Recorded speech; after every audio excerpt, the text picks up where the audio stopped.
Hey guys, welcome to the Liberal Hive Mind, a channel solely focused on exposing the abundant hypocrisy of the left. For all the talk of fascism and semi-fascism and the extremist authoritarian threat coming from the right wing, in order for me to jump on the anti-right wing bandwagon, in order for me to agree with what Joe Biden and all of these other goons are saying, I'm gonna need at least one example, one singular example. Please show me sources and references for your work. Oh wait, they don't exist. And of course, here's the irony of it all. As Joe Biden and his left-wing goons continue to say that you're the fascist, well, what are left-wing globalist leaders doing? They're continuing to prove our point, that in fact, they are the true fascists. As CNN, the BBC, and The Guardian, as well as many other left-wing publications and news networks, are currently working overtime to label the new conservative populist leader of Italy a fascist, it seems as though the true fascist isn't a female conservative leader, but rather a female liberal leader. That and the New Zealand Prime Minister, Jacinda Ardern, who is now calling for a globalist task force to tackle, quote, evil misinformation, in other words, censor opponents of the liberal globalist regime.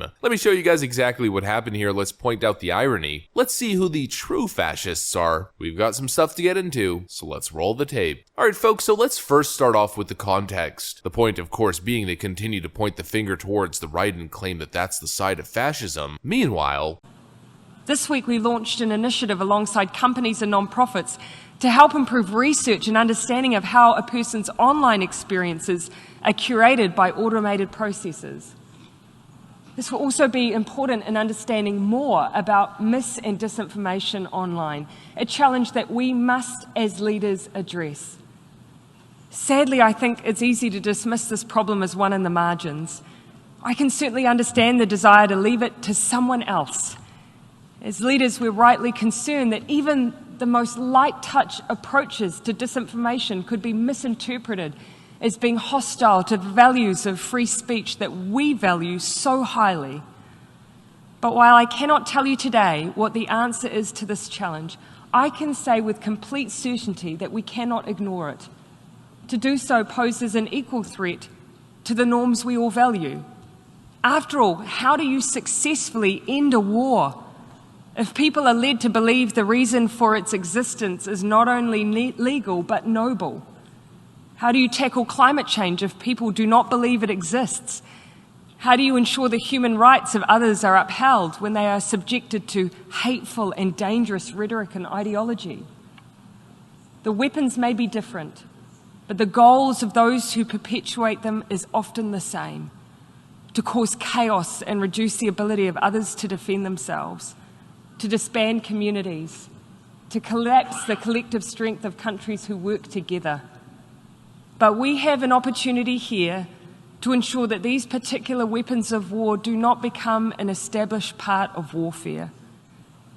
In these times, I'm acutely aware of how easy it is to feel disheartened.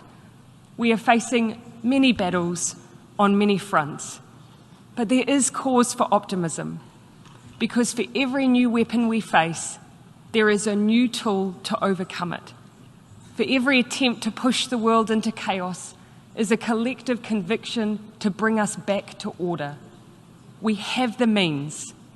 We just need the collective will. and so the question is, which side truly has fascistic tendencies? I mean, I really want to compare and contrast these two specific leaders. Giorgia Meloni with the clip that I showed you guys yesterday, where she was condemning the globalist technocrats who want to control every single facet of your life. Perché la famiglia fa così paura?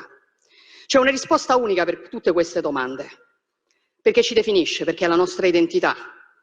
Perché tutto quello che ci definisce in questo tempo è un nemico, per chi vorrebbe che non avessimo più un'identità e che fossimo solamente schiavi, consumatori perfetti. E allora è sotto attacco l'identità nazionale, è sotto attacco l'identità religiosa, è sotto attacco l'identità di genere, è sotto attacco l'identità familiare. Non devo potermi definire italiana, cristiana, donna, madre, no. Io devo essere cittadino X, genere X, genitore 1, genitore 2, devo essere un numero. Perché quando sarò solamente un numero, quando non avrò più un'identità, quando non avrò più radici, beh, allora sarò lo schiavo perfetto in balia della grande speculazione finanziaria.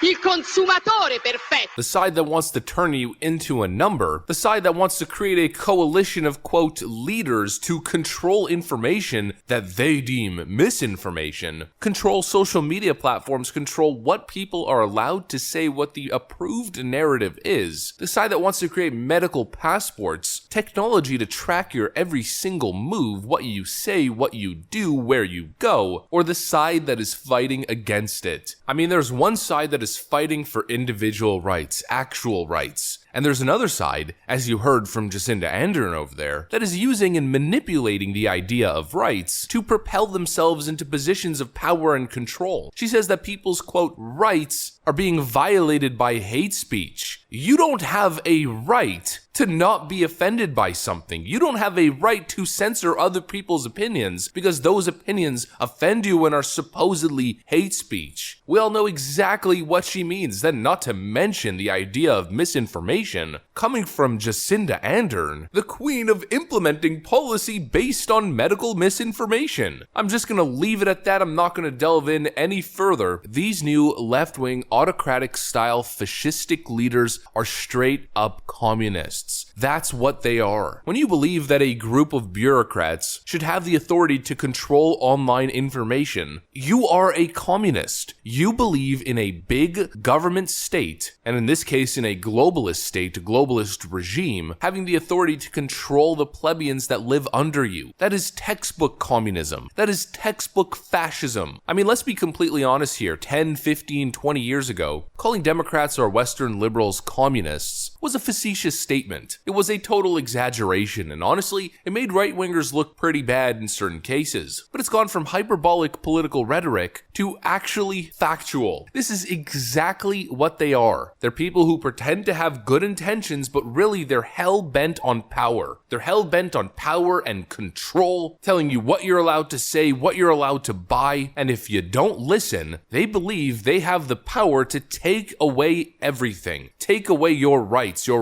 to speak, your rights to post information, your right to even be able to work, and your right to free travel. I mean, speaking of rights being violated, misinformation or edgy internet speak is not violating someone's right. Refusing somebody the ability to use their passport to cross a border or even enter back into their own country, that's a violation of someone's right. And that's exactly what Mrs. Jacinda Ardern represents. Telling somebody that they don't have the right to earn a living and feed their family because they're unwilling to disclose their personal, private information, that's a violation of somebody's right to privacy. Censoring people's speech online because it hurts your feelings, that's a violation of people's right to freedom of expression and freedom of speech. Fascism is packaged in a totally different way. Historically, it's been very aggressive, Mussolini-style fascism, and of course the communist-style fascism as well, that generally materialized in a very aggressive revolution against the very rich and wealthy class, a demonizing of the rich and an overthrowing of the elitist controlling class, then leading to the communist, rich, elitist, authoritarian class, then replacing them. But anyways, I digress. The point is, fascism used to have a very aggressive, angry face, but history has changed it. It's almost as if they've become snakes in the grass, wolf in sheep's clothing. It is now being marketed as empathy and compassion. You know, Jordan Peterson mentioned this not too long ago in his interview with Piers Morgan. Theory about free speech that your ancestors derived, but the only reason they ever derived that to begin with is so they could exercise their power.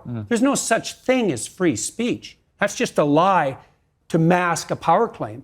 And that's a way worse cynical criticism of the notion of free speech than you can't speak because I don't agree with I mean, it's a form of fascism, isn't it? I mean, these people... It's worse than that. The kind of the ultra woke brigade out there, they categorize themselves as liberals, but there's nothing liberal about that mentality.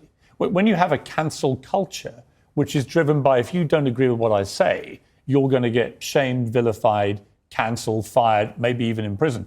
That is actually what fascist regimes do to people, to their populace. Yeah, but the fascists are more straightforward about it because they basically come out and say something like, shut up or we'll beat you. Right. Whereas the compassionate types, who are narcissistic compassionate types, they come out and say, well, we're really trying to save the world, you know, and we're acting in everyone's best interest, and we think it would be better if you should just, you know, regulate what you say. Because if you don't, you're not a good person. And so it's much more, I'd take the fascist bully over the compassionate narcissist anytime. They're way more straightforward. And he's totally right. In fact, it's probably faces. This right over here, these are the faces of fascism. Those who claim to be compassionate and to care. They just want to protect people or protect my democracy. You know, Joe Biden, that guy who's currently weaponizing the DOJ to go after his political opponents. And of course, the supporters of his political rivals. You know, Joe Biden, the guy who started his Ministry of Truth. The guy pushing absolutely disgusting inflammatory rhetoric, defaming millions of people who disagree with him. The guy whose administration was recently caught out colluding with big tech companies to censor information that they don't like and to censor individuals who criticize them. Justin Trudeau, you know, the guy who seized people's bank accounts because they were protesting his despicable regime, not to mention his various individual rights violations, his civil liberties violations, and of course Jacinda Ardern falls in line with the Justin Trudeau style of fascism. It's fascism with a smile, fascism with a pat on the back. Don't worry, we're trying to help you. Give me a break. These are the faces of fascism, not Georgia Maloney, Donald Trump, or the other various political outsiders, part of the counterculture that's fighting against it. And that becomes more and more clear each and every single waking day. That's what I got for you guys though. Hopefully you enjoyed it. If you did, make sure to leave a like and possibly subscribe to the channel if you guys are up for it. I'm gonna get back to work. Thanks for watching, and I'll see you on the next one.